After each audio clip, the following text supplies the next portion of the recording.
जय हिंद, नमस्कार। आज बिहार के सभी बीएलओ का इवोल्यूशन मूल्यांकन होना है। तो कैसे यूजर आईडी और पासवर्ड बनाएंगे ताकि परीक्षा में जो मूल्यांकन होने वाला है उसमें किसी प्रकार की दुविधा उत्पन्न न हो और सरलतापूर्वक ऐप को इंस्टॉल कैसे करना है, कैसे ये सब की जानकारी हासिल करते हैं। तो आवश्यक दिशा निर्देश जैसे है कि बीएलओ मूल्यांकन के लिए क्यूआर कोड से ऐप डाउनलोड करने के बाद आपके जो भी आप बीएलओ हैं आप, और अगर आपका कि किसी न किसी ग्रुप में होंगे, निर्वाचन संबंधी ग्रुप बना होगा प्रखंड स्तर पर, जिला स्तर पर, तो उसमें क्या होगा, एक क्यूआर कोड शेयर किया जाएगा। जैसे क्यूआर कोड रहता है दुकानों पर, हम लोग पैसा ट्रांसफ़र करते हैं क्यूआर कोड के द्वारा, उसी प्रकार से ये क्यूआर कोड भी शेयर किया जाएगा ग्रुप में। आप उस ग्रुप दूसरे के मोबाइल से आप उसको स्कैन करके, जैसे पैसा ट्रांसफ़र किया जाता है तो स्कैन किया जाता है, उसी तरह स्कैन कीजिएगा तो आप ऐप इंस्टॉल करने का लेकर के जाएगा और वहाँ पर जा कर के आप ऐप इंस्टॉल कर लीजिएगा। ऐप इंस्टॉल करने के बाद आपको क्या, आपसे यूज़र आईडी और पासवर्ड के द्वारा लॉगिन करने के लिए आपसे वो इजाज़त मांगेगा कि जब आप यूज़र आईडी और पासवर्ड डालिएगा तभी आप उस ऐप को खोल सकते हैं। तो यूज़र आईडी और पासवर्ड के लिए आपको क्या करना होगा, ये इस पर चर्चा कर लेते हैं। जैसे यूज़र आईडी क्या होगा, एसी लिखकर विधानसभा संख्या लिखना है। जैसे एसी लिखना है, असेंबली कॉन्स्टिट्यूशन विधानसभा, तो आपका जो भी बिहार में कुल 1 से लेकर 243 तक विधानसभा क्षेत्र है सबका, जैसे तो आपको जैसे एसी लिखकर विधानसभा संख्या लिख 3 अंकों में, जैसे मान लीजिए आपका विधानसभा एक ही है तो एक एसी तो हम लिख दिया, ऐसे एसी लिख दिए, और विधानसभा मेरा एक ही है तो यह तो 3 अंक का नहीं हुआ। जो विधानसभा क्षेत्र का जो संख्या है वो 3 अंकों में लिखना है। इसके पहले जैसे हम एसी लिख दिए और एक है अगर विधानसभा तो A001 लिखेंगे, ऐसे आपको लिखना है। और उसके बाद क्या करना है, देखिए यहाँ पर लिखा है कि P लिखकर पार्ट नंबर लिखना है। जैसे AC लिख दिए AC 100, मान लीजिए 100, माफ़ कीजिए, अगर हम जैसे लिख दिए मेरा विधानसभा क्षेत्र 1 है तो 001 लिख दिए और उसके बाद लिख दिए P लिख देना है। और मान लीजिए आपका विधानसभा क्षेत्र, माफ़ कीजिए, आपका पार्ट संख्या भी एक ही है तो आप क्या लिखेंगे 001, ऐसे। ये आपका यूजर आईडी और पासवर्ड इस तरह से बना। इस उदाहरण के लिए बताया भी गया है। जैसे मान लीजिए उदाहरण के लिए 99 बैकुंठपुर के सभी बीएलओ विधानसभा के लिए 0099 लिख दे। जैसे विधानसभा का अंक ऐसे तो 99 है तो उसके पहले एक शून्य लगा देंगे तो 99 3 अंकों का हो गया। तथा पार्ट नंबर में बूथ संख्या 1 के लिए 001 लिखना है, 2 के लिए 002 लिखना है। इसी प्रकार 50 के लिए 050 लिखेंगे। इस प्रकार का उदाहरण के लिए बताया गया है। जैसे बूथ नंबर का एक का यूजर आईडी क्या हो जाएगा, AC, मतलब कि विधानसभा के संख्या के पहले आपको AC लिखना है और भाग संख्या के पहले आपको P लिखना है। तो 0AC 099 P 001, वही बूथ नंबर 2 के लिए यूजर आईडी हो जाएगा AC 099 P 002। उस तरह से बूथ 50 का यूजर आईडी हो जाएगा AC 099 P 050। इस तरह से है। उसी प्रकार मान लीजिए अगर विधानसभा क्षेत्र आपका बरौली है, या हमारे बरौली का उदाहरण के लिए बताया गया है, अगर विधानसभा का यह बरौली है तो बूथ नंबर 153 का यूजर आईडी क्या हो जाएगा AC 100।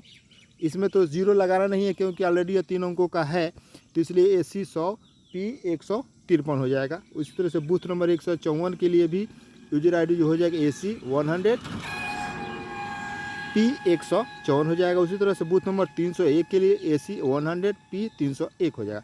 यूजर आईडी और पासवर्ड दोनों एक रहेगा। और यहाँ पर ध्यान देने वाली ये बात यह है आपके लिए और हमारे लिए भी कि जो आपका यूजर आईडी होगा वही पासवर्ड होगा, दोनों में कोई भी परिवर्तन नहीं होगा।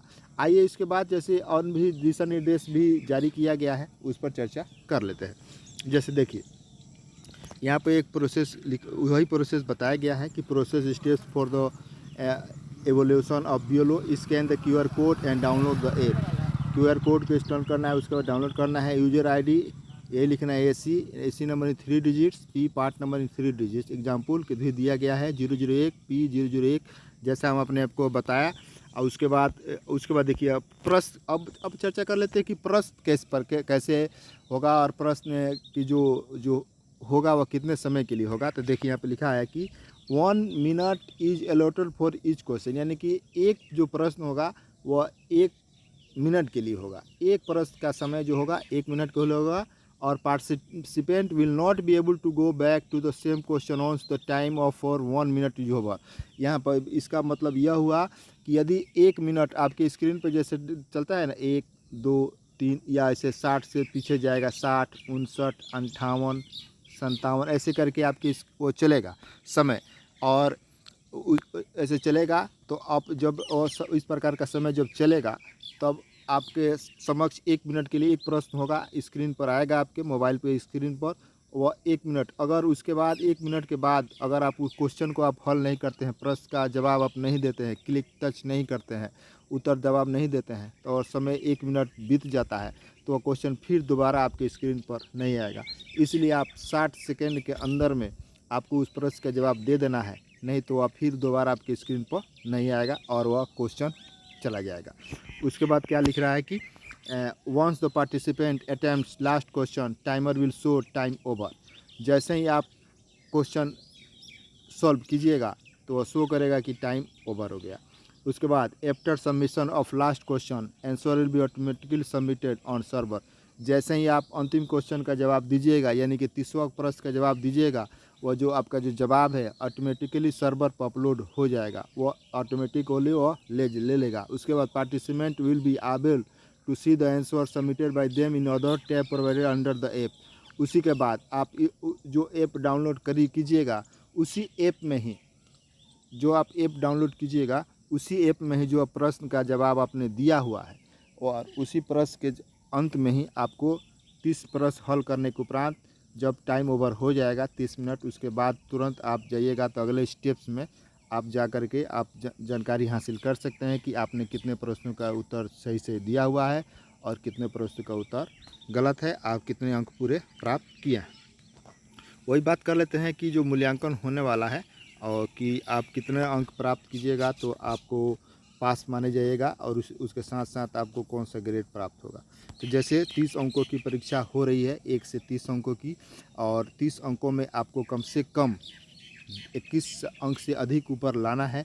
लेकिन फिर भी जान लेते हैं कि कितने अंक लाने पर हमें कौन से एक प्रकार से ग्रेड, जैसे बच्चों को ग्रेड दिया जाता है उसी तरह से इवोल्यूशन होगा तो आप ग्रेड प्राप्त होगा। जैसे 27 से 30 अंक अगर ला रहे हैं तो आपको ए ग्रेड प्राप्त होगा, वही 27 से 30 अंक अगर ला रहे हैं तो आपको कौन से ग्रेड, ए ग्रेड प्राप्त होगा। वही 23 से 26 अंक ला रहे हैं तो आपको बी ग्रेड, वही 19 से 22 अंक ला रहे हैं तो आपको सी ग्रेड। लेकिन यहाँ पर सी ग्रेड तो है, लेकिन आपको 21 से अधिक अंक लाने पर ही आप उत्तीर्ण समझे जाएंगे।